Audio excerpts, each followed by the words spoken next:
I'm Commander Elise Rogers, 38 years old, and I earned my wings the hard way by surviving a cockpit fire at 30,000 feet and still bringing the jet home. For years, I gave everything to the Navy, my time, my health, my peace, training younger pilots, covering for their mistakes, proving over and over that I belonged in a world that didn't always want me to. But the day I walked into a Top Gun briefing and heard a lieutenant tell me I was in the wrong room, real pilots, only something in me shifted. I didn't argue. I didn't explain. I just waited until the instructor saluted and called me Phoenix One. Have you ever been underestimated so completely that proving them wrong wasn't even satisfying, just inevitable? If so, tell me your story in the comments. You're not alone. Before I tell you what happened next, let me know where you're tuning in from. And if you've ever had to stand your ground and let your actions do the talking, hit that like button and subscribe, because what came after that moment changed everything. I walked through the double doors of Briefing Room 7 at 1400 hours on a Tuesday that felt like any other. The Nevada sun had bleached the tarmac white outside, and inside, the air conditioning hummed against the heat. I wore my standard Navy flight khakis, sleeves rolled to regulation length, hair pulled back tight. No name tape yet on this uniform. They'd issued it that morning when I checked in from my previous assignment. I carried a tablet under one arm and a coffee in my other hand, the kind of strong, bitter stuff you learn to drink black after enough years at sea. The room was already half full. Young faces, confident postures, flight suits unzipped just enough to show t-shirts underneath. All men. They stood in clusters near the front row, talking in that particular way fighter pilots talk, hands moving through the air, tracing imaginary maneuvers, voices pitched just loud enough to make sure everyone could hear how good they were. I recognized the type immediately. I'd flown with versions of them for 15 years. I took a seat in the back row, set my coffee down, opened my tablet. Behind me, someone muttered something I couldn't quite catch. Laughter followed, low and brief. I didn't turn around. There was a time, early in my career, when I would have needed to know exactly what they were saying, would have felt compelled to respond, to defend, to prove something. But I'd learned that the best response to men who underestimate you is to let them keep doing it until the moment it costs them something. The briefing was supposed to start at 14:30. At 14:28, a lieutenant with dark hair and wireframe glasses walked past my row, stopped, backtracked. He had his helmet bag slung over one shoulder and a call sign patch I couldn't read stitched onto his flight suit. He looked at me, then at the room number on the wall, then back at me. "You're in the wrong room, sweetheart," he said. His tone wasn't quite hostile, just confidently corrective, the way you'd redirect someone who'd gotten lost looking for the bathroom. Real pilots only. Secretaries sit outside. The conversations around us died. Heads turned. I looked up at him, let a bead of silence stretch out, just long enough to be noticeable. I was about to speak when the door at the front of the room opened. Captain David Walker entered the way he always did, shoulders back, eyes scanning the room in one efficient sweep, the kind of situational awareness you can't teach, only earn. He was older than the last time I'd seen him, grayer at the temples, but he carried himself with the same unshakable calm that had kept our squadron alive over the Persian Gulf when I was 27, and everything was on fire. He stopped mid-stride when his eyes found me. His entire posture changed, not relaxed, but sharp, formal. He came to attention and saluted. "Good to have you back, Phoenix One," he said. His voice carried across the room like a blade. The silence that followed was the kind that has weight. I returned the salute, crisp and deliberate, the way he'd taught me a decade ago when I was a nugget pilot who didn't know how to land on a carrier deck in a crosswind. Every man in that room had gone still. The lieutenant who'd called me sweetheart had backed up 2 steps, his face cycling through confusion, recognition, and something close to panic. "Good to be back, sir," I said. Captain Walker moved to the front of the room and set his briefing materials on the podium. "Gentlemen," he said, and I noticed he didn't look at them, just started queuing up slides. "Let me introduce Commander Elise Rogers. Some of you may know her call sign, Phoenix One. She earned it during Operation Enduring Freedom after her F/A-18 took battle damage during a strike package over Kandahar. Hydraulic failure, electrical fire, and she still put her ordnance on target before recovering to the carrier. She later commanded VFA 41, the Black Aces, through 2 deployments.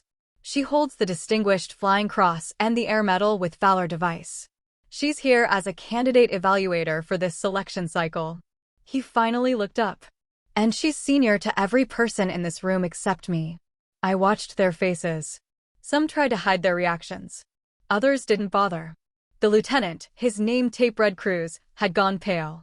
Another pilot, younger, with red hair and freckles, stared at his boots. A third, sitting near the front, met my eyes for half a second, then looked away. I understood what was happening in their heads. They were recalculating, running through everything they'd said in the past 20 minutes, wondering if I'd heard, wondering what it would cost them. Captain Walker started the briefing. It was technical, focused, the usual rundown of training objectives and evaluation criteria for the Naval Fighter Weapons School, TOPGUN, though nobody called it that officially anymore. I took notes on my tablet, asked 2 clarifying questions about the syllabus timeline, and stayed quiet otherwise. When Walker dismissed the group, the pilots filed out in silence. Cruz lingered near the door, like he wanted to say something, but I didn't give him the opening. I gathered my materials and walked to the front of the room. "You didn't have to do that," I told Walker when we were alone. "Do what?" "The introduction. They would have figured it out eventually." He smiled, the kind of smile that didn't quite reach his eyes. "Eventually isn't the same as immediately. And you outrank most of the instructors here, too. They needed to know.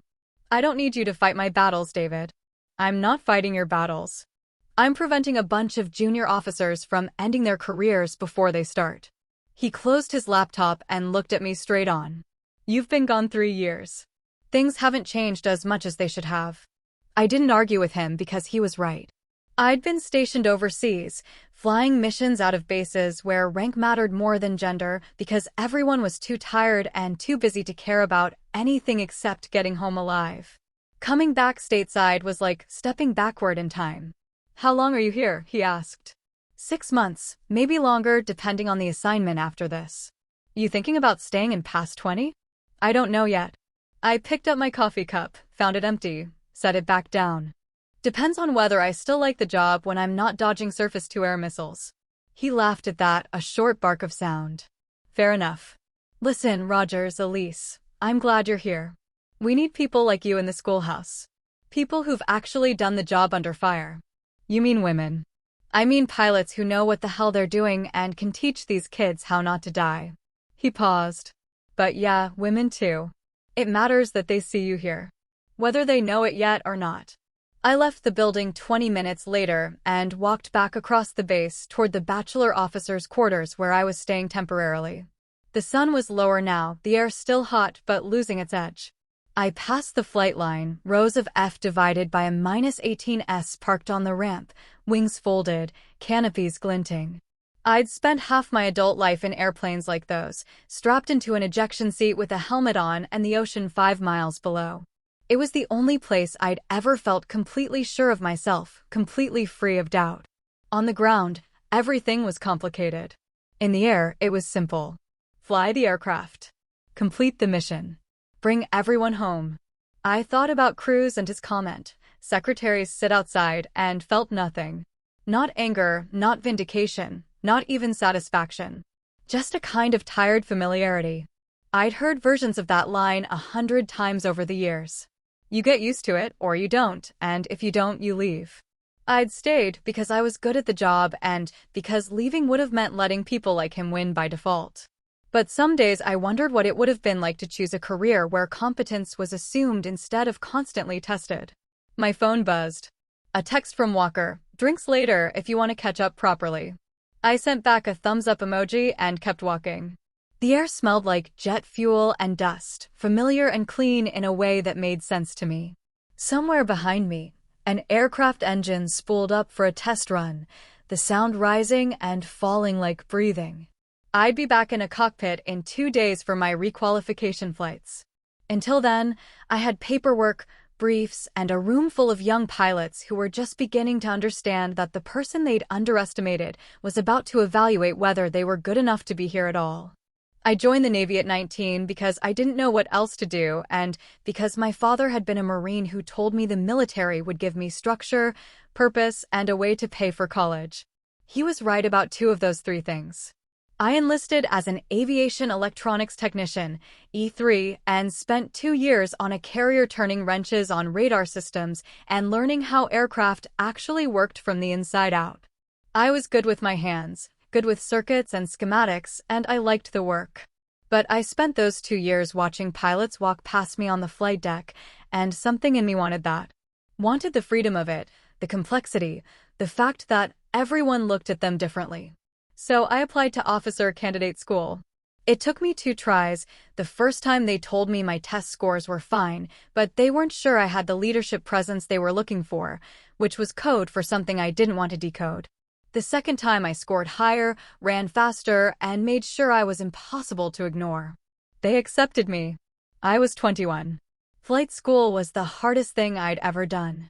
Not because I wasn't capable, but because I was always half a step behind in the informal knowledge, the unspoken rules, the camaraderie that formed naturally among the men in my class and seemed to require extra effort for me to access. I studied twice as long, flew every extra hop I could get, and kept my mouth shut when the jokes got uncomfortable. I earned my wings at 25 and got assigned to a fleet squadron, VFA 105, the Gunslingers, flying F/A-18 Hornets off the USS Harry S. Truman. My first cruise was terrifying and exhilarating in equal measure.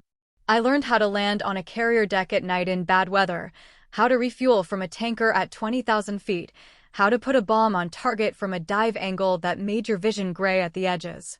I also learned how to be the only woman in a ready room full of men who didn't quite know what to do with me.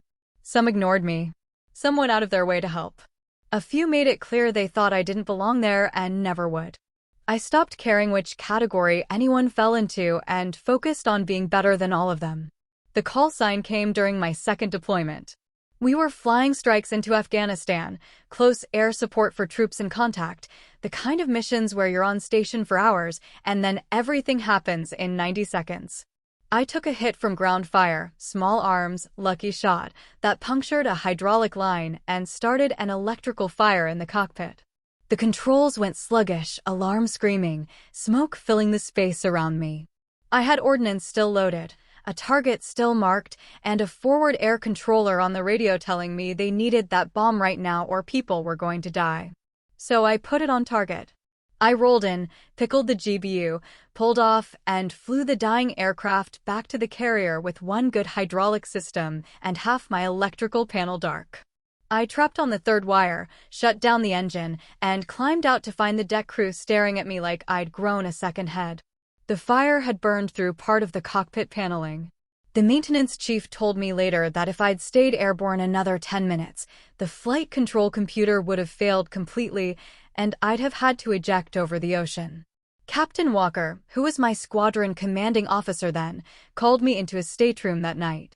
He poured me a bourbon, which was technically against regulations underway, but which no one was going to mention, and said, "That was either the gutsiest or the stupidest thing I've ever seen." "Both, sir," I told him. He laughed. "Fair assessment. You know what a phoenix is? A bird that rises from fire." "Yeah, that's you now." Phoenix 1. He raised his glass. "Welcome to the fraternity, Rogers." The call sign stuck. Within a week, everyone on the ship knew the story, half of them exaggerated, but the core of it true. I became the pilot who'd flown a burning jet back to the boat and landed it like it was a routine day. The respect that followed wasn't universal, but it was real. People stopped questioning whether I could handle the job. They started asking me for advice instead. I made lieutenant commander at 32 and got my own division to lead.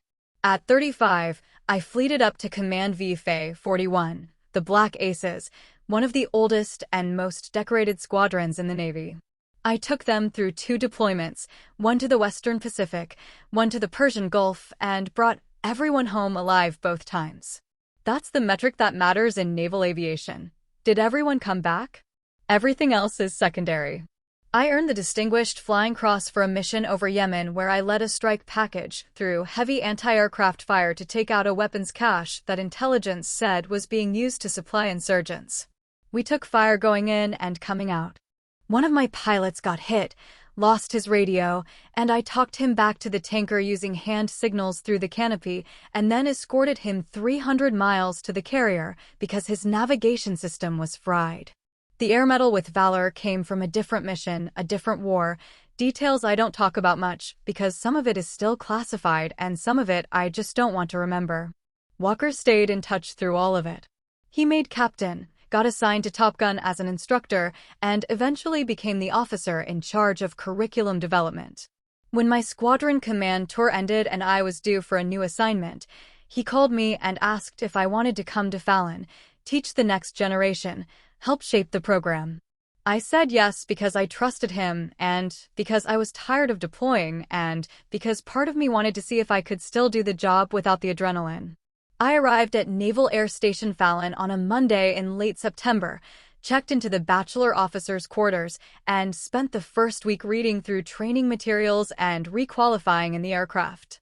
The base felt different from a carrier, more permanent, less transient, but the flight lines smelled the same, sounded the same. I flew 3 hops that week, each one sharper than the last, my hands remembering the controls like muscle memory that had never faded. It was on the second week, during that briefing in Room 7, that I realized how much the job had changed and how much it hadn't. The young pilots in that room weren't worse than the ones I'd flown with 15 years ago. They were just the same.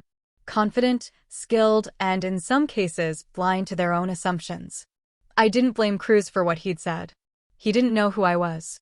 But I also didn't excuse it, because ignorance isn't the same thing as innocence, and at some point you're responsible for what you don't know. That night, I met Walker for drinks at a bar off base, a quiet place with dim lighting and a jukebox playing old country music. We sat in a booth near the back and talked about the people we used to fly with, the ones who'd stayed in and the ones who'd gotten out, the ones who hadn't made it home. He told me about his kids, 2 daughters, both in college now, and I told him about my mother, who'd remarried after my father died and moved to Arizona, where she sent me pictures of sunsets and asked when I was going to settle down. "You ever think about getting out?" Walker asked at one point. "Every day," I said. "And then I go flying and I forget why I wanted to leave." "That's the trap, isn't it?" "Yeah." I finished my beer and set the bottle down. "It is." The word spread faster than I expected. By the next morning, everyone on base seemed to know who I was. I walked into the operations building at 0700 and the senior chief at the desk stood up and greeted me by rank and name. In the hallway, a group of junior officers stepped aside to let me pass, one of them nodding with a tight, respectful expression. At the flight line, the crew chief working on my assigned aircraft, a chief petty officer named Marcus Hale, broad-shouldered and gray-haired, saluted and said, "Honored to have you flying my bird, ma'am." I stopped, surprised. "You know who I am?" "Everyone knows who you are, Commander." "Phoenix 1. We read about you in the maintenance logs from Truman." "That fire you brought back?" "We used that as a case study for damage assessment training." I didn't know what to say to that, so I just nodded and said, "Let's make sure this one doesn't catch fire." He grinned.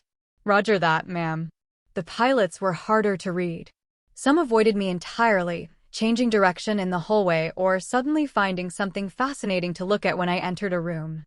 Others made a point of introducing themselves, shaking my hand, welcoming me to the team with a formality that felt almost defensive, like they were trying to prove they weren't like the others. A few, mostly the older instructors, the ones who'd been around long enough to see the culture shift slowly over decades, treated me exactly the way they treated everyone else, which was the only reaction I actually wanted. Cruz, the lieutenant who'd told me secretaries sit outside, didn't approach me for 3 days. On the 4th day, I saw him in the hangar, inspecting his aircraft before a training flight.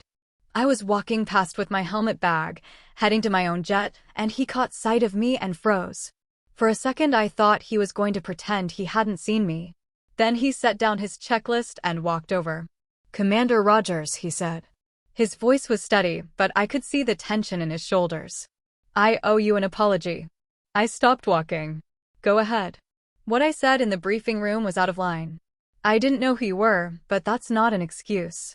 I made an assumption based on he hesitated, choosing words carefully. Based on things that had nothing to do with your qualifications or your presence there. It was disrespectful and unprofessional. I'm sorry. I studied him for a moment. He met my eyes, didn't look away. That counted for something. Apology accepted, I said. But understand this, Lieutenant. The problem wasn't that you didn't know who I was. The problem was that you assumed someone didn't belong based on how they looked. That's the part you need to fix. Yes, ma'am. Are you a good pilot? The question seemed to catch him off guard. Yes, ma'am. I think so. Then prove it in the air. That's where it matters. I walked away before he could respond. I didn't need his gratitude or his further apologies. I needed him to be better, and words weren't going to accomplish that. Only performance would. The simulator hop happened on a Friday afternoon. The scenario was a basic tactical intercept, 2 fighters against 4 adversaries, low altitude, compressed timeline. I volunteered to fly as the lead, which meant I'd be running the tactical decisions and coordinating the engagement while my wingman executed my directions. Cruz was assigned as my wingman. I didn't ask if that was intentional. I didn't care. We briefed for 30 minutes before stepping to the simulator. I kept it straightforward. Roles, responsibilities, communication protocols, decision-making authorities. Cruz took notes, asked 2 good questions about targeting priorities, and stayed professional. In the simulator, he was slower than I expected. Not incompetent, his hands knew the aircraft, his radar work was solid, but he was thinking too much, second-guessing his instincts, trying to fly perfectly instead of effectively. I called the initial merge, directed him to take the trailing bandit while I engaged the lead. He acknowledged, maneuvered into position, but hesitated on the trigger. By the time he fired, his target had defensive advantages, and he ended up in a protracted engagement that burned fuel and time. I took my target, switched to support him, and ended up killing his bandit for him because he'd lost the initiative. We reset, ran it again. Same result. Third time, I let him fail completely, didn't bail him out, just watched his simulated aircraft get shot down while I handled the other 3 bandits alone. When we debriefed afterward, I kept my voice level and factual. You're overthinking, I said. You've got the skills, but you're not trusting them. You're flying like you're afraid to make a mistake. I am afraid to make a mistake, he said. Especially now. Especially with you. Why? He looked uncomfortable. Because of who you are. Your reputation. I don't want to look incompetent. Then stop trying not to look incompetent and start trying to be good. There's a difference. I leaned back in my chair. When you're in a merge, you don't have time to think about how you look. You have time to decide, execute, and adapt. That's it. Everything else is noise. How do you turn off the noise? You don't. You just get louder than it is. I stood up. We're flying again on Monday. Same scenario. This time, I want you to make decisions fast and live with the consequences. I'd rather see you fail decisively than succeed hesitantly. He nodded slowly. Yes, ma'am. On Monday, he was better. Not perfect, he still hesitated once, still second-guessed a targeting call, but he was faster, sharper, more aggressive. When I directed him to engage, he committed fully, drove his bandit defensive, and killed him clean. We won the scenario with fuel to spare. In the debrief, I told him he'd done well, pointed out 2 mistakes he needed to correct, and moved on. He looked relieved, like he'd been holding his breath for 3 days. After that, something shifted. Not just with Cruz, but with the other pilots in the training program. They started asking me questions, technical ones about weapons employment, tactical ones about decision-making under pressure. In the ready room, they stopped going quiet when I walked in. On the flight line, they treated me like what I was, an experienced pilot who'd done the job and lived to teach it. I didn't soften my feedback. I didn't lower my standards or make exceptions. When someone flew poorly, I told them. When someone made a dangerous decision, I explained why it would get them killed in combat. But I also recognized good work when I saw it, and I made a point of telling them when they'd done something right. Respect in aviation is earned through consistency, competence, and fairness. You can't fake any of those things, and you can't demand them. You just have to be worth following. By the end of the second month, Cruz had improved significantly. He was flying with confidence, making decisions faster, and his tactical awareness had sharpened to the point where he was competitive with the top pilots in his class. In a brief after one particularly challenging sortie, he stayed behind after the others left. "Commander," he said, "I wanted to thank you for not giving up on me after the way I started. I didn't do you any favors, Lieutenant. You did the work. Still, it means something." He hesitated. "Can I ask you something?" "Go ahead." "How do you deal with it? The people who don't take you seriously? The ones who assume you're not as good because you're different?" I thought about that for a moment. "I don't deal with them," I said. "I outlast them. I outlie them. And eventually, they either figure it out or they wash out. Either way, it's not my problem to solve. It's theirs." He nodded, processing that. "That sounds lonely." "It is," I said. "But being good at something difficult is always lonely. That's not unique to me." I picked up my notes and headed for the door. Then I stopped and turned back. "Cruz, you asked how I deal with people who underestimate me. Here's the real answer. I stop caring what they think and start caring whether I'm right. When you're in the cockpit, nobody's opinion matters except yours and your wingman's. Everything else is just static. Learn to tune it out." "Yes, ma'am," he said quietly. I left him there and walked back across the base. The sun was setting, painting the desert sky in shades of orange and red. Somewhere overhead, a pair of F divided by a -18s made their approach to the runway, their engines roaring in the distance. I watched them land one after the other, precise and controlled. It reminded me why I'd stayed in this job for so long. Not because it was easy, or because people always respected me, or because I never felt alone. But because when you're flying at 500 knots with a wingman beside you and a mission in front of you, none of that matters. You're just a pilot doing a job. And sometimes, that's enough. 3 months into my assignment at Fallon, I started to feel something I hadn't felt in years, a sense of normalcy. Not comfort, exactly. This job was never comfortable, but a rhythm. A pattern to the days that made sense. Morning briefs at 0800, simulator hops before lunch, flight ops in the afternoon, debriefs until 1700 or later. I ate dinner at the officers' club or cooked simple meals in my temporary quarters, pasta, grilled chicken, salads from a bag. I called my mother once a week and listened to her talk about her book club and her garden. I exchanged emails with old squadron mates, the ones scattered across the fleet, some still flying and others transitioning to staff jobs or civilian life. Walker and I fell into a routine of meeting for coffee on Friday mornings before the weekend training schedule kicked in. We'd sit in his office, door closed, and talk through the week's challenges, which students were progressing, which ones were struggling, what adjustments needed to be made to the syllabus. He valued my input in a way that felt genuine, not performative. When I disagreed with him, he listened. When I was wrong, he explained why without condescension. It reminded me why I'd always respected him, even back when I was a junior officer, and he was the commanding officer who terrified everyone. One Friday, he asked me how I was really doing. Not professionally, he could see that for himself. Personally, "I'm fine," I said automatically. That's not what I asked. I set my coffee down and looked out the window at the flight line. "I don't know how to answer that question anymore, David. I've been doing this job for 15 years. I don't know who I am when I'm not doing it. That's not uncommon." "I know. But it feels like it should be." I turned back to him. "I see these young pilots, Cruz, more, the others, and they have lives outside the squadron. Relationships, hobbies, plans for after they get out. I don't have any of that. I have this job and a handful of people I used to deploy with who I barely talk to anymore. Do you regret it?" "No. But I wonder sometimes what it cost me." He was quiet for a moment. Then he said, "You know what the hardest part of this job is? It's not the flying. It's not the danger. It's the fact that you give everything to it, and at the end, it just moves on without you.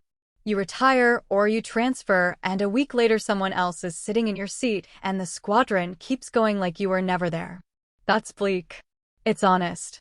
He leaned back in his chair. But here's the other side of it. The pilots you train, the ones you teach how to survive, they carry you with them. Maybe they don't remember your name in 20 years, but they remember what you taught them. And if that saves their life, or their wingman's life, then it mattered. You mattered. I didn't have a response to that. It felt true and inadequate at the same time, like most truths about military service. Lieutenant Erin Moore was the only other woman in the training cycle. She was an F/A-18 pilot from VFA, 25, quiet and competent, the kind of officer who did her job well without needing recognition for it. We'd exchanged polite greetings in the hallway a few times, but hadn't really talked until one afternoon when she knocked on my office door and asked if I had a few minutes. Of course, I said, gesturing to the chair across from my desk. What's on your mind? She sat down, looked at her hands for a moment, then met my eyes. I wanted to ask your advice. About how to handle something. Go ahead. There's an instructor here, I won't say who's been making comments. Nothing overtly hostile, just small things. Jokes about women pilots. Suggestions that I'm only here because of diversity quotas. Comments about my appearance when I'm in my flight suit. It's not constant, but it's enough that I'm always aware of it. I felt a familiar tightness in my chest. Have you documented it? No. I don't know if I should. I don't want to be the woman who can't take a joke. I don't want to make it into a bigger thing than it is. More, listen to me. If someone is making you uncomfortable, that's already a big thing. You're not overreacting by acknowledging it. But what if I report it and nothing happens? Or worse, what if it makes me a target? I've seen how that goes. The woman who complains gets labeled difficult, emotional, unable to handle the culture. I wanted to tell her she was wrong. I wanted to promise her that if she reported it, the system would protect her, that the instructor would be held accountable, that it would all work out fairly. But I'd been in the Navy long enough to know that wasn't always true. Here's what I can tell you, I said. You have 3 options. 1. Document everything and report it through official channels. That's the right answer according to the book, and sometimes it works. 2. Handle it directly.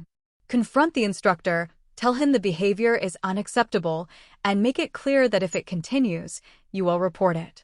3. Ignore it and focus on flying better than everyone else, which is what I did for most of my career.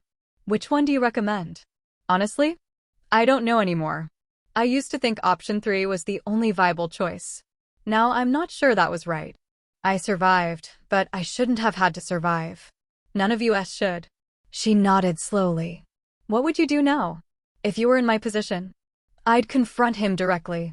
I'd tell him his comments are unprofessional and unwelcome, and I'd make sure there was a witness present so it couldn't be twisted later. And if it continued, I'd document and report. But that's me, at this point in my career, with this rank and this reputation. You have to make the choice that you can live with. Thank you, ma'am, she said quietly. She left, and I sat there staring at my desk, feeling the weight of a conversation I'd had versions of a dozen times over the years. The advice I'd given her was sound, but it also felt insufficient. The fact that she had to calculate the risk of reporting harassment, had to weigh her career against her dignity, was an indictment of a system that claimed to value integrity above all else. 2 weeks later, I heard through Walker that Moore had confronted the instructor and that the behavior had stopped. I didn't ask for details. I was just glad she'd found a path forward that worked for her. In December, we flew a large force exercise, 8 aircraft, multiple target sets, complex threat environments. I led one of the divisions, with Cruz as my wingman and 2 other pilots rounding out the foreship. The brief took 90 minutes, covering everything from tanker procedures to communications protocols to abort criteria. By the time we stepped to the aircraft, everyone knew their role. The mission went better than I expected. Cruz flew solid wing, stayed in position, executed every directive without hesitation. When we hit the target area and the simulated surface-to-air threats activated, he kept his composure, employed countermeasures correctly, and stayed offensive. We put all our ordnance on target, egressed clean, and recovered to base with no issues. In the debrief, I highlighted his performance as an example of disciplined execution under pressure. Afterward, as we were walking back to the operations building, he said, "Commander, can I ask you something?" "Sure." "When you were flying combat, real combat, not training, were you ever scared?" I stopped walking and looked at him. "Every single time. But you didn't show it. Showing it doesn't help anyone. But yeah, I was scared. Fear's not the problem. The problem is letting it make your decisions for you." He thought about that. How do you keep it from taking over? You focus on the task. You trust your training. And you remember that your wingman is depending on you to do your job, the same way you're depending on them. That's bigger than fear. Did you ever lose anyone? Someone you were flying with? I didn't answer right away. The question had weight, and I wanted to give it the respect it deserved. "Yes," I said finally. "Twice. Both times in combat. Both times there was nothing I could have done differently. That doesn't make it easier, but it's the truth." "Do you still think about them?" "Every day." We walked the rest of the way in silence. When we reached the building, he stopped and said, "Thank you for teaching me, ma'am. I know I didn't make it easy at first." "You're doing fine, Cruz. Keep it up." That night, I sat in my quarters and pulled up old photos on my laptop, pictures from deployments, from squadrons I'd served with, from missions I'd flown. Faces I hadn't thought about in months or years. Some of them were still flying. Some had gotten out. 2 of them were gone. I closed the laptop and sat in the dark for a while, thinking about the cost of this job, the weight of carrying other people's lives in your hands every time you strapped into a cockpit. It never got lighter. You just got stronger. In late January, Cruz deployed with his squadron to the Western Pacific. I got an email from him a week after he left, brief and professional, thanking me for the training and saying he'd carry the lessons forward. I didn't reply immediately. I wasn't sure what to say, and I'd never been good at the sentimental side of mentorship. But 2 months later, I received another message, longer this time, sent from a ship-based email account with intermittent connectivity. "Commander Rogers, I wanted to write and tell you something that happened yesterday. We were flying a mission in support of a joint exercise, details I can't share, but it was complex, high-tempo, multiple threats. At one point, my flight lead got task-saturated, started making decisions too slowly, and I had to step up and take tactical control of our section. I remembered what you told me, make decisions fast and live with the consequences. So I did. I called the shot, repositioned our element, and we completed the objective without incident. Afterward, my flight lead thanked me, said I'd kept him from making a mistake that could have compromised the mission. And I realized that I'd finally stopped flying scared. I was flying like you taught me, trusting my training, trusting my instincts, focusing on the task instead of worrying about how I looked doing it. I know I gave you every reason not to invest time in me after what I said at that first briefing. But you did anyway, and it made the difference between me being an adequate pilot and being a good one. So thank you. Not just for the tactical instruction, but for showing me what it actually means to be professional. Respectfully. LT James Vector Cruz. I read the email 3 times. Then I saved it in a folder and closed my laptop. I didn't reply. There wasn't anything I needed to say that he didn't already understand. He'd done the work. He'd become the pilot he was capable of being. That was the only response that mattered. But I thought about that email for days afterward. Thought about the fact that he'd signed it respectfully, thought about the call sign he'd earned, Vector, thought about the moment when he'd stepped up and taken control because someone needed him to. That was what this job was supposed to produce, pilots who could make hard decisions under pressure and live with the consequences. Not perfect people, just competent ones who understood the stakes. Walker asked me one afternoon if I'd heard from any of the students after they deployed. I mentioned Cruz's email without going into detail. That's the part of this job people don't talk about, Walker said. You spend months teaching them, then they leave, and you never really know if it mattered. Until you get a message like that. Does it make up for the rest of it? I asked. The politics, the bureaucracy, the people who still think we don't belong here? I don't know. Does it for you? I thought about that. Ask me in 10 years. He laughed. Fair enough. In March, I received orders for my next assignment, a staff position at the Pentagon, working on aviation readiness and training policy. It was the kind of job that meant long hours, no flying, and influence over programs that affected thousands of pilots I'd never meet. It was also the kind of job that signaled the Navy was taking me seriously as a senior officer, that they saw me as someone worth investing in for higher leadership roles. I wasn't sure how I felt about it. Part of me wanted to stay at Fallon, keep teaching, keep flying. Part of me was ready for something different, something that didn't involve strapping into an ejection seat and trusting my life to a machine. I called my mother and told her about the orders. She was thrilled. She'd always worried about me flying, had spent years picturing worst-case scenarios every time I deployed. A desk job in Washington meant I'd be safe, stable, closer to normal. "Are you happy about it?" she asked. "I don't know yet," I told her. "Ask me when I get there." I had 3 months left at Fallon. I spent them the way I'd spent the previous 6, teaching, flying, mentoring the next group of pilots who came through the program. Some of them knew who I was before they arrived. Others found out the same way crews had through a moment of surprise, recalibration, and eventual respect. I stopped trying to predict which category people would fall into. It didn't matter. What mattered was whether they could fly, whether they could lead, whether they could handle the job when it stopped being theoretical and started being real. On my last day, Walker took me to lunch off base, the same bar where we'd had drinks 6 months earlier. We sat in the same booth and ordered the same food, and for a while we just talked about nothing: sports, politics, the absurdity of military bureaucracy. Then he set down his beer and said, "You made a difference here, Elise.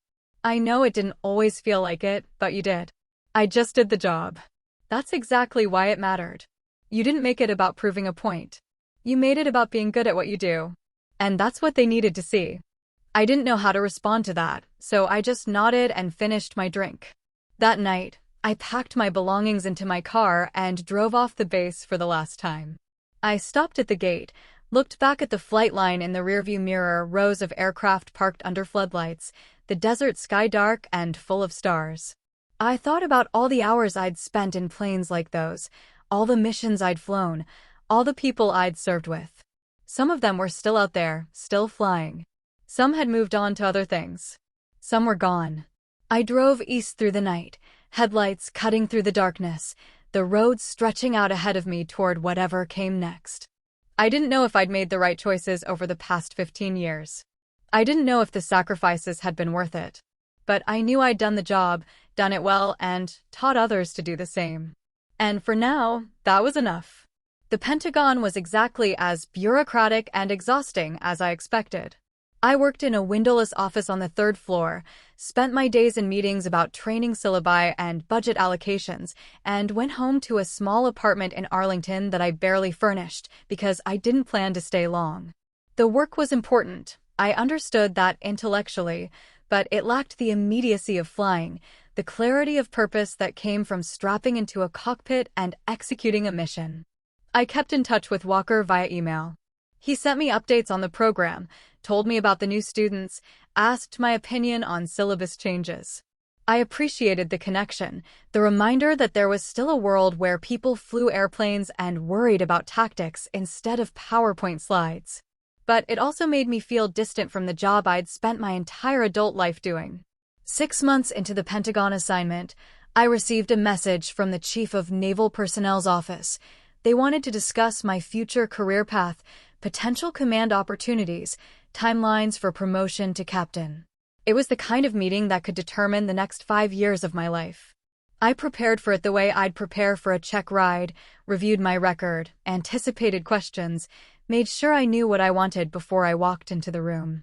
The meeting was professional, direct. They asked if I was interested in major command, an aircraft carrier, an air wing, a significant shore installation. I said yes, because saying no would effectively end my upward trajectory, and I wasn't ready to do that yet. They asked if I was willing to accept another staff tour before that happened. I said yes again, because that was the expected answer, and because I understood how the system worked. Afterward, I walked through the Pentagon corridors and felt a strange sense of disconnection, like I was moving through someone else's life. This was the path I'd chosen, or the path that had chosen me, but it didn't feel like mine anymore. It felt like a role I was playing, a script I was following, because I didn't know how to write a different one. I called Walker that night from my apartment.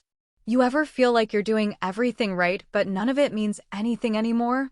I asked. "Every day," he said. "That's why I stayed at Fallon as long as I could." Once you leave the operational world, it's all just abstractions. Important abstractions, but still. How do you deal with it? I remind myself that someone has to do this job, and it might as well be someone who actually understands what the fleet needs. That helps sometimes. Other times, I just drink bourbon and watch baseball. I laughed, the first genuine laugh I'd had in weeks. That's your professional advice? That's my honest advice. The professional version is, you find meaning where you can, and you trust that the work matters even when it doesn't feel like it does. That's bleak.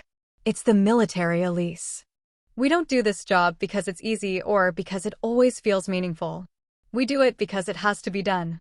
I sat with that for a while after we hung up. He wasn't wrong. But I also couldn't shake the feeling that I'd given so much to this career, years, relationships, parts of myself I couldn't get back, and I wasn't sure what I'd gotten in return. Rank, respect, a call sign that people recognized. But also loneliness, exhaustion, and a growing sense that I'd optimized my life for a mission that might not ever feel complete. In November, 18 months after I'd left Fallon, I received a message from the Bureau of Naval Personnel. I'd been selected for Major Command. Specifically, I was being assigned as the commanding officer of Naval Air Station Oceana, one of the largest naval air stations on the East Coast, home to multiple fighter squadrons and thousands of personnel. It was a significant assignment, the kind that would position me for promotion to captain and potentially flag rank after that. I should have been excited. This was what I'd been working toward my entire career, the opportunity to lead at scale, to shape policy and culture, to make decisions that would affect hundreds of pilots and thousands of support personnel. But when I read the message, all I felt was tired. I accepted the assignment because that was what you did. You didn't turn down Major Command unless you were ready to retire, and I wasn't ready for that yet. Or maybe I was, and I just didn't know how to admit it. Before I transferred to Oceana, I took 2 weeks of leave and flew to Arizona to visit my mother. She was 70 now, still sharp and active, living in a retirement community where she played tennis and volunteered at the library. We spent the days hiking in the desert, cooking dinners together, talking about everything except the Navy. It was the most relaxed I'd felt in years. One evening, sitting on her back patio watching the sunset, she asked me if I was happy. "I'm successful," I said. "That's not what I asked." I didn't answer right away. The sky was turning purple and orange, the air cooling as the sun dropped below the horizon. "I don't know, Mom. I've spent my whole life trying to be good at this job. And I am good at it. But I'm not sure that's the same thing as being happy." "Then why do you keep doing it?" "Because it's what I know. Because I've invested too much to walk away now. Because I don't know who I am if I'm not doing this." She was quiet for a long moment. Then she said, "Your father used to say something similar. He loved the Marines, gave them everything he had. But at the end, he wished he'd spent more time with us. Wished he'd made different choices. I don't want that for you, Elise. I want you to have a life outside of all this." "I have a life." "Do you? Or do you have a career that takes up all the space where a life should be?" I didn't have an answer to that. We sat in silence and watched the stars come out, and I thought about all the things I'd sacrificed without really choosing to: relationships, stability, the possibility of something beyond the Navy. I'd told myself it was worth it, that the mission mattered more than personal comfort. But sitting there with my mother, I wasn't sure anymore. I took command of Naval Air Station Oceana in January, 2 years after I'd left Fallon. The change of command ceremony was formal and precise: speeches, salutes, the passing of the organizational flag from the outgoing commander to me. I stood in front of hundreds of personnel and swore to execute the duties of my office to the best of my ability, to lead with integrity and confidence, to uphold the standards of the United States Navy. Afterward, people congratulated me, shook my hand, welcomed me to the team. I smiled and thanked them and tried to feel something other than the weight of responsibility settling onto my shoulders. The job was consuming.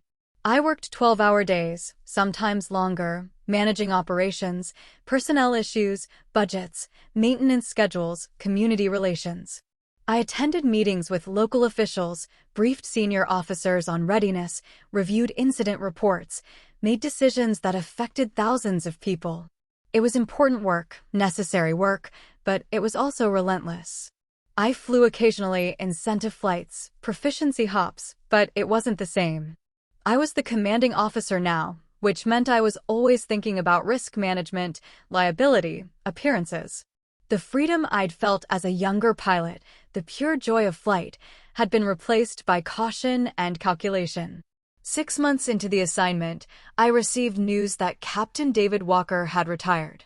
I'd known it was coming. He'd hit his 30 years, and he'd told me months earlier that he was ready to be done. But seeing the official message still hit me harder than I expected. He'd been a constant presence in my career, a mentor and friend who'd understood this life in a way few others did.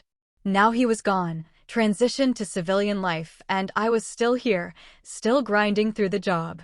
I sent him an email congratulating him and asking what his plans were. He replied a week later. He'd taken a job as a flight instructor at a civilian aviation school in Colorado, teaching people to fly small aircraft for fun.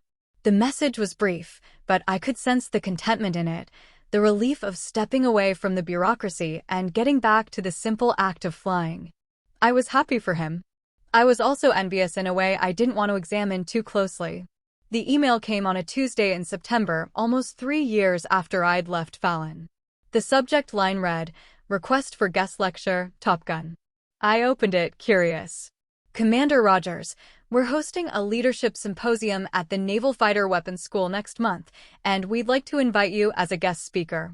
The topic is leading in high-performance environments, and we're specifically looking for senior officers who can speak to the challenges of balancing technical excellence with leadership responsibilities. We'd be honored if you'd consider participating. The event is October 15th, and we'd cover all travel expenses. Please let me know if you're available. Respectfully, Captain Sarah Chin, Commanding Officer, Naval Fighter Weapons School." I stared at the email for a long time. Fallon. The place where I'd spent 6 months teaching, mentoring, rediscovering what I loved about this job. The place where I'd felt like I was making a tangible difference instead of shuffling paperwork and managing bureaucracy. I accepted the invitation. I arrived at Fallon on a Thursday afternoon, 2 days before the symposium. The base looked the same, flat desert landscape, rows of aircraft on the flight line, the mountains in the distance. I checked into the bachelor officers' quarters and spent the evening walking around, remembering what it had felt like to be here, to have a clear purpose every day. The next morning, I visited the operations building. Some of the staff recognized me, greeted me warmly. Others were new, didn't know who I was, treated me with polite formality. I ran into Chief Marcus Hale on the flight line, and his face lit up when he saw me. "Commander Rogers. Good to see you, ma'am. You here for the symposium?" "I am. Have you been, Chief?" "Can't complain. Still keeping these birds flying. Heard you're running Oceana now. That's a big job." "It is. You miss flying?" "Every day." He nodded knowingly. "That's the trade-off, isn't it? The higher you go, the further you get from the cockpit." "Yeah," I said. "It is." The symposium was held in the main auditorium, attended by about 60 pilots, current students, recent graduates, and some senior instructors. I sat through the morning sessions, listening to other speakers talk about leadership, decision-making, and organizational culture. Then it was my turn. I walked to the podium, looked out at the audience, and felt a strange sense of calm. This was familiar territory. Not the speaking, that was always uncomfortable, but the audience. These were pilots. People who understood the job, who lived the same life I'd lived. I didn't have to explain myself to them. "I'm Commander Elise Rogers," I said. "Call sign Phoenix 1. Some of you might know that story. Some of you might not. Either way, I'm not here to talk about my combat record. I'm here to talk about something harder, what it means to lead when you're not sure you have anything left to give." I saw a few people sit up straighter, paying closer attention. I've been in the Navy for 20 years, I continued. I've flown combat missions, commanded a squadron, taught at this school, and now I run an air station. And I'm going to tell you something that nobody says at these events. Most days, I'm not sure any of it was worth it. Silence in the room. I had their full attention now. I'm not saying I regret my choices. I'm saying there's a cost to this career that nobody warns you about. You give everything to the mission, your time, your relationships, your sense of who you are outside of this uniform. And the mission takes it. Gratefully. Without hesitation. And at some point, you look up and realize you've optimized your entire life for something that will replace you the moment you're gone. I paused, let that sit. So why do we do it? Why do we keep showing up, keep flying, keep leading, even when it's hard and lonely and exhausting? Because someone has to. Because the mission matters, even if it doesn't always feel like it does. And because the people you fly with, the people you lead, they're worth it. They're worth the sacrifice, the exhaustion, the loneliness. I looked around the room, saw young faces, older faces, people at every stage of their careers. When I was here 3 years ago, I taught a lieutenant who made a mistake. A bad one. He underestimated me, disrespected me, and had to learn the hard way that assumptions are dangerous. But he learned. And now he's deployed, flying combat missions, and he's good at it. And that matters more than the mistake he made. That's what leadership is, giving people the chance to be better than they were yesterday, even when they don't deserve it. I wrapped up a few minutes later, thanked them for their time, and stepped down from the podium. The applause was polite but genuine. Afterward, several pilots came up to talk to me, ask questions, share their own stories. One of them was a young woman, a lieutenant, who thanked me for being honest about the cost of the career. It helps to know I'm not the only one who feels this way sometimes, she said. You're not, I told her. And that's okay. Feeling it doesn't mean you're failing. It just means you're human. On my last morning at Fallon, I requested a solo flight, a simple proficiency hop, nothing tactical, just me and an F/A-18 and an hour of airspace. They approved it without hesitation. I walked to the aircraft, did my pre-flight inspection, climbed into the cockpit, and strapped in. Chief Hale was there, running through the final checks, making sure everything was ready. Good luck, ma'am, he said before climbing down. Thanks, Chief. I started the engines, ran through the checklists, taxied to the runway.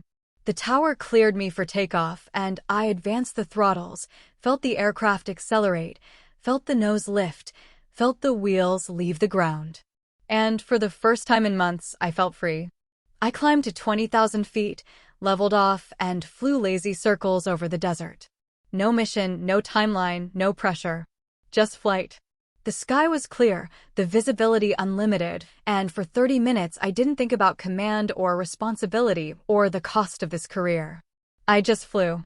When I landed and taxied back to the line, I shut down the engines and sat in the cockpit for a minute, helmet still on, hands resting on my thighs.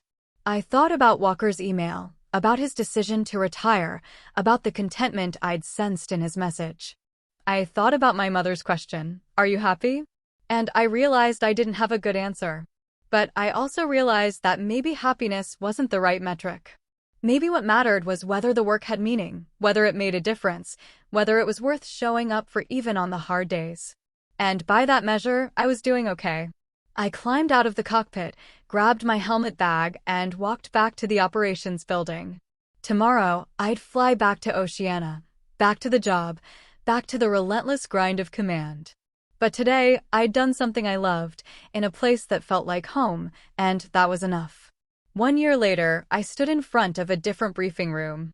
Same base, same building, but this time I wasn't walking in as a student or an evaluator. The nameplate beside the door read, Commander Elise Rogers, Lead Instructor, Advanced Tactics Division, Naval Fighter Weapons School. I'd submitted my resignation from command at Oceania 6 months earlier. The conversation with the detailer had been brief, professional. They'd asked if I was sure. I'd said yes. They'd asked where I wanted to go. I'd said Fallon. There had been a pause on the other end of the line, then, we can make that happen. And they had. I wasn't running an air station anymore. I wasn't managing thousands of people or sitting in budget meetings or worrying about community relations. I was teaching pilots how to fly, how to fight, how to survive. It was a step backward in terms of career progression.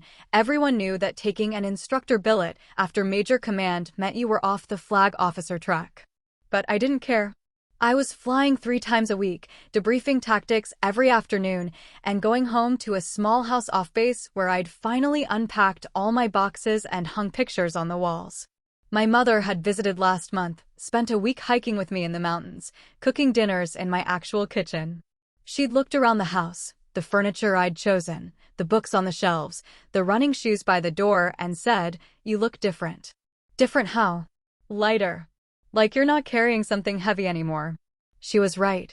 I'd spent 20 years carrying the weight of proving myself, of being excellent, of never giving anyone a reason to doubt I belonged. And somewhere in the past year, I'd set that weight down. Not because I'd proven anything, but because I'd stopped needing to. The door opened and the new class filed in. 22 pilots this cycle, 2 of them women. They found their seats, opened their tablets, settled into the focused quiet that preceded every brief. I recognized the energy in the room, anticipation, confidence, the unspoken question of whether they were good enough to be here. I waited until they were all seated, then walked to the front. No introduction necessary. By now, most of them knew who I was before they arrived. Not from that first briefing 3 years ago. That story had faded into squadron lore, embellished and distorted, but from their own research, their own instructors, the reputation I'd built over 2 decades of flying. "Welcome to Advanced Tactics," I said. "I'm Commander Rogers. For the next 8 weeks, we're going to teach you how to think like an adversary, how to exploit weaknesses in defensive systems, and how to lead a strike package into contested airspace and bring everyone home. Some of you will struggle. Some of you will fail. That's not a threat, it's a statistical reality. This course has a 30% attrition rate, and we're not interested in lowering it." I pulled up the first slide, a tactical scenario for aircraft against a layered air defense network. "Let's start with a simple question," I continued. "You're the mission commander. Your package is 20 miles from the target, and your electronic warfare aircraft reports a radar system that wasn't in the intelligence brief. What do you do?" Hands went up. I pointed to a lieutenant in the front row, a pilot from VFA 103 with sharp eyes and a call sign stitched on his flight suit. "Blade. Abort the mission, ma'am. If the threat picture doesn't match the brief, we don't have valid ROE to continue." "That's one answer," I said. "Anyone else?" A woman in the 3rd row raised her hand. Lieutenant junior grade, looked young, couldn't be more than 26. Her name tape read Santos. "Adapt the plan, ma'am. Reroute around the threat, compress the timeline, and prosecute the target from a different axis." "Better," I said. "But you're still assuming the new radar is the only change. What if there are more surprises waiting? What if your intelligence was compromised from the start?" Silence. They were thinking now, recalculating their assumptions. "The right answer," I said, "is that there is no right answer. There's only the decision you make with the information you have and the consequences you live with afterward. Mission command isn't about being perfect. It's about being decisive when perfect isn't an option." I ran them through the scenario, walked them through decision trees, showed them how to evaluate risk in real time. By the end of the hour, some looked energized. Others looked overwhelmed. That was fine. They'd figure it out or they wouldn't. After the brief, Santos approached me. "Ma'am, can I ask you something?" "Go ahead." "How do you know when you're making the right call? When there's no clear answer and the pressure's on and people are counting on you?" I looked at her, saw myself 15 years ago, asking the same question to an instructor who'd probably felt just as uncertain about the answer. "You don't," I said. "You make the best call you can with what you know, and then you move forward. Second-guessing yourself in the moment gets people killed. Second-guessing yourself afterward is how you learn. But in the moment, you trust your training and you decide." She nodded slowly, processing that. "Can I tell you something else?" I added. "The fact that you're asking that question means you're thinking like a leader. A lot of pilots never get there. They're so focused on being right that they freeze when there's no clear answer. Don't be that pilot." "Yes, ma'am. Thank you." She left, and I gathered my materials. Through the window, I could see the flight line, rows of F divided by a -18s, ground crews moving between them, the mountains rising in the distance under a sky so blue it hurt to look at. I'd made the right choice coming back here. Not the smart career choice, not the path to higher rank, but the right choice for me. That night, I met Walker for dinner. He'd driven down from Colorado, visiting the area for a reunion with old squadron mates.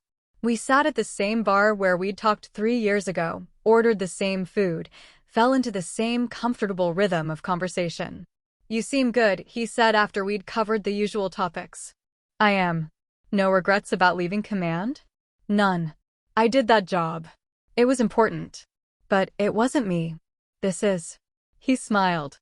"I told you years ago that the best part of this job is the people you teach. Glad you figured it out. Took me long enough." We finished our drinks and said goodbye in the parking lot. He'd head back to Colorado in the morning, back to his civilian life, his simple job teaching people to fly for fun. I'd head back to base, back to the simulators and briefs and flight line. Different paths, same underlying truth. We'd both found a way to keep doing what we loved without letting it consume us. I drove home through the desert night, windows down, cool air rushing through the car. When I pulled into my driveway, I sat for a moment before going inside, looking up at the stars scattered across the sky. Somewhere out there, pilots I'd trained were flying missions, making decisions, leading others. Maybe they remembered what I'd taught them. Maybe they didn't.